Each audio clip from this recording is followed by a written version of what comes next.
Alright, so we have set 5 here between High Point and College of Charleston at High Point. High Point is up 12-5 in set 5.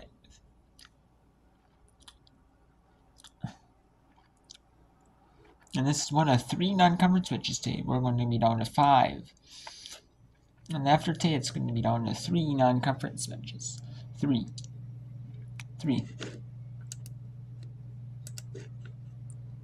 There's going to be, after tomorrow, today it's 5. We're going to use Remediac and Abilene Christian or Texas.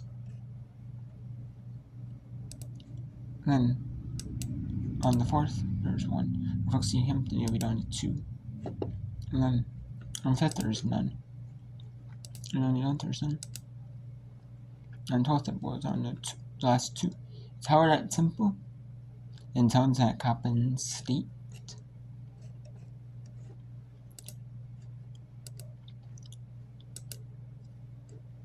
So let's go set 5 for the match. Panthers down 2-0 at one point. Padilla, she hits it twice. The Cougars, with their backs against the wall, will be able to serve. Yeah, and when you make your schedule, Luke, coaches make their non-conference schedule. So Coach Meek and Coach Kepner planned this match for this point in the season. This would be a massive boost for High Point in their RPI if they can pull this out. Gray sets Lalonde. She's too far. Yeah, it probably would be, especially for maybe not making it. Maybe if they don't make it into the NCAA tournament, High Point could at least make it into ABCA. College of Charleston is currently ranked 82nd in the RPI, the national ranking, which is based on a formula. It's strength of schedule.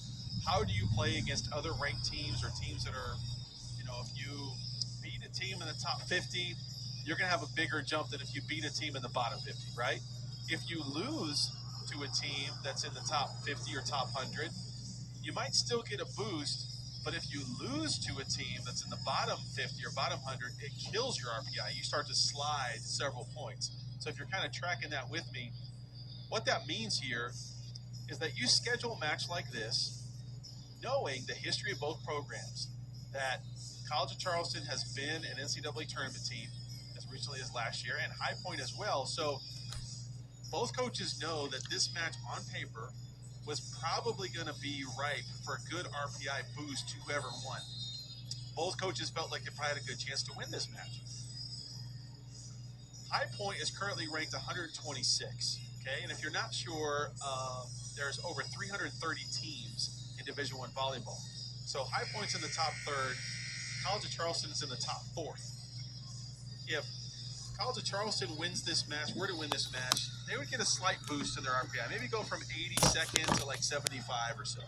If High Point wins this match, they could crack into the top, 110. Sizable jump. Correct. So this is huge for the Panthers right now. Gray trying to put it away, and they do just that. High Point storms all the way back with a reverse sweep, and they knock off Charleston. Impressive stuff. Just, you have to tip your cap to Ryan Meek and the players at High Point.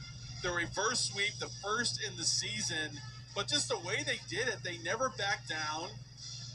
When it looked like College of Charleston was just going to roll after the first 2 sets, they refocused, came back out, stayed consistent, and really earned this win, Luke.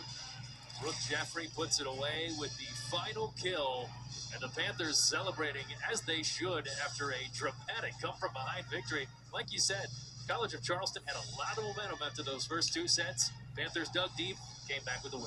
Yeah, just awesome stuff. Really, both teams battled. I'm sure College of Charleston. So we have IU Indianapolis. Let's actually go Southern Indiana at Tennessee Tech. Tennessee Tech only needs 1 point to win this match. We have some matches in the sense IU Indianapolis at Purdue Fort Wayne. 1-7 for IU Indianapolis at 1-10 for Purdue Fort Wayne conference play. For that Sacred Heart Sacred Heart was in the Northeast Conference. Now they're in the Metro Atlantic Conference. Sacred Heart, though, is moving down. No, it's St. Francis. St. Francis. I believe. My bad. St. Francis is moving on in Division 3.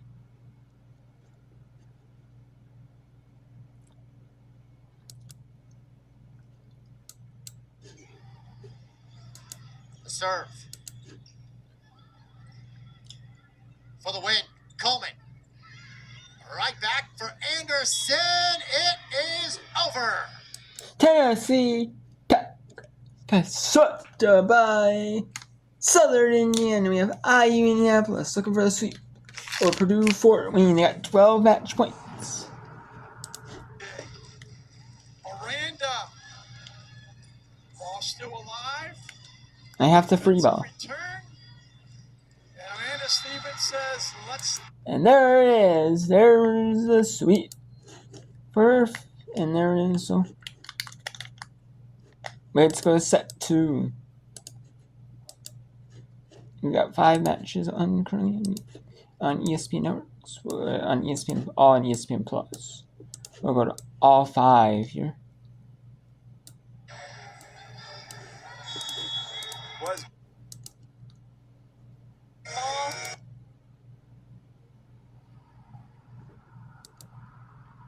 Fairfield up in set 3, 18-8. Lindenwood being set 3, 9-5. So Lindenwood is 4-9-1-3 in conference play. They have not played a lot in non-conference. They only played 9 non-conference. Then Southern in Illinois. University of Arizona was 9-8-4-2 conference play. Actually, Lindenwood's well, that's actually wrong. It's 8-9 overall, and Southern in Illinois University Arizona was 11-11. So maybe that's from last time they played each other because it was close. And then we have either way we have. Let's take a look at the scores. So we had VCU sweep Davidson. Quinnipiac had 3-6 over Merrimack. Western Michigan swept Northern Illinois. Ball State swept Miami, Ohio. Akron 3-2 over Buffalo. Cleveland State 3-6 over Oakland. North Kentucky sweeps Wright State. We're 11-1 in conference. Wright State goes 9-3. Youngstown State sweeps Rob Morris. Siena 3-6 over Marist. Ryder swept St. Peter's. Bowling Green sweeps Toledo. Eastern Michigan sweeps Central Michigan. Mises got swept by Niagara.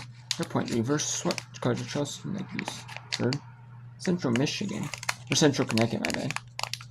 They swept Stonehill. Ohio swept Kent State.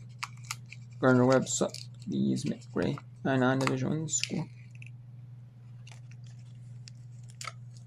On the road was at Lee's McRae campus. And then Indianapolis sweeps Brewford. Cincinnati sweeps Tennessee Tech. Illinois State sweeps Brad. Let's go Sacred Heart. Fairfield at Sacred Heart.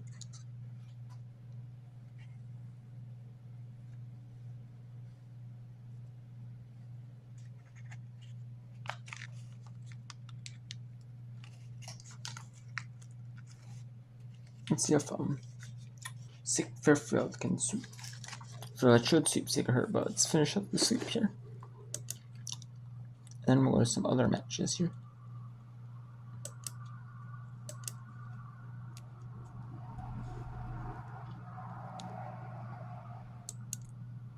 And then we're going to finish up the sweep here. And we'll go let's see if these matches can get in. And when women's volleyball is done, and just 2 matches of women's volleyball, we'll go to women's volleyball and NCAA football. But I'm only bringing NCAA football if there's 2 matches left of volleyball or 1. Only. That's it. That's only if at halftime of if there's halftime of the football games. Because they both start Eastern, should be around similar time.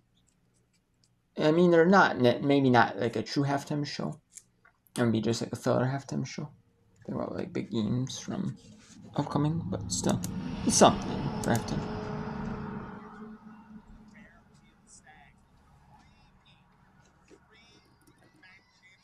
And there's it's a really low audio.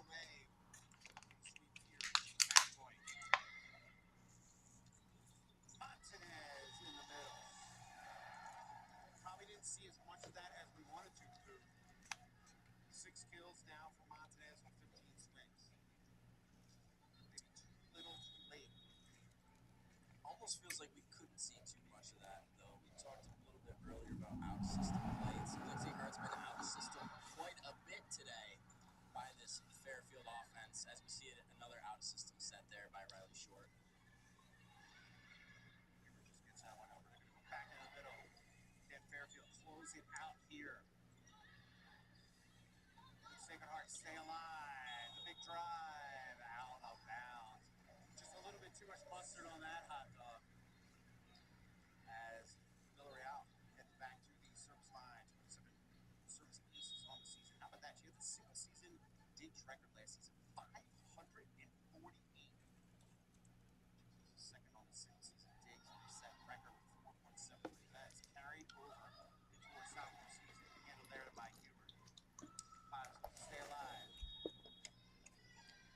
And that was a little, we're going to say that was a little bit of a carry. A little bit of a sour look on Coach Rob Machen's face there. I didn't seem to... Well, Fairfield sweeps Sacred Heart. So let's go to Lindenwood, see if they can take a set on Southern Illinois University at Edwardsville. 14 and leads the two setters.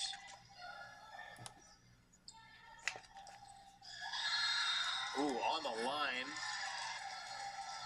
And Lindenwood is doubling up SIUE.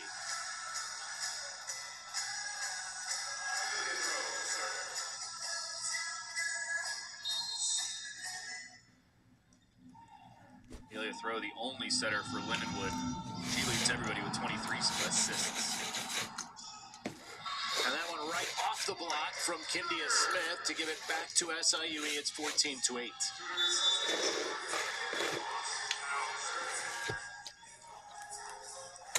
Some of the most playing time I've seen out of Kinley Kloss, the defensive specialist out of Strasburg, Illinois for SIUE. Adding herself to that rotation, playing a lot of the back line.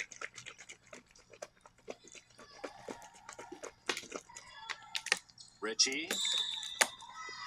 And a double hit on SIUE. Like a net violation on Anna Elliott. She may have hit the net when she went up for that block.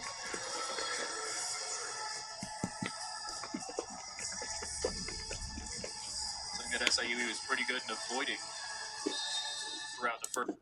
There's also two women's soccer matches. UNC Greensboro at home beat VMI 2-0, and Wofford beat the Citadel 2-1. So the 7th seed and the 8th seed events.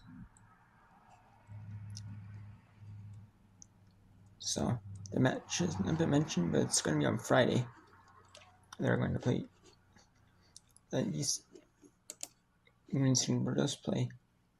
Western, I'm not sure Wofford plays yet, what time it will be. They will play, so. Five. Okay, though. Her first of the evening.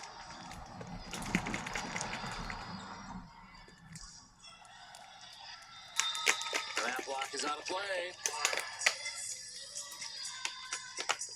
Again, it just helps when you take a big swing like that. The harder you hit, the further off the block that ball's going to go, assuming it has that upward angle trajectory. It's why you try to get that block down. Most of the time, when you see everybody reaching over the net rather than just straight up.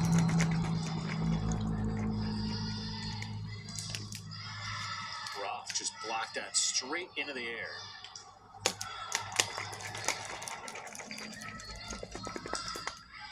Left-hand swing from Bax. And that'll fall in for a point for SIUE.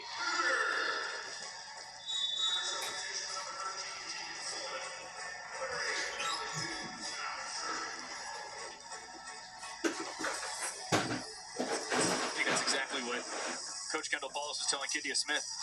Reach a little further over the net, get that block down rather than up in the air. You get that point. That was the previous point that Smith's block deflected off. Lindenwood gets it right back, 17-10. Trying to force a fourth set here.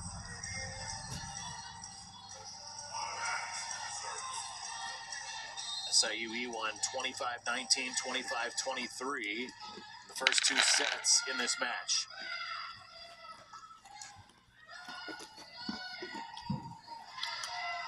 Dumped over by Galluck. Galluck with another chance. Same thing. Ivester trying to do it right back. From the middle, Roth again. Robinson was caught in between, trying to dive back to save it, assuming Ivester would have missed it. Oh, we only have 4 matches now? No.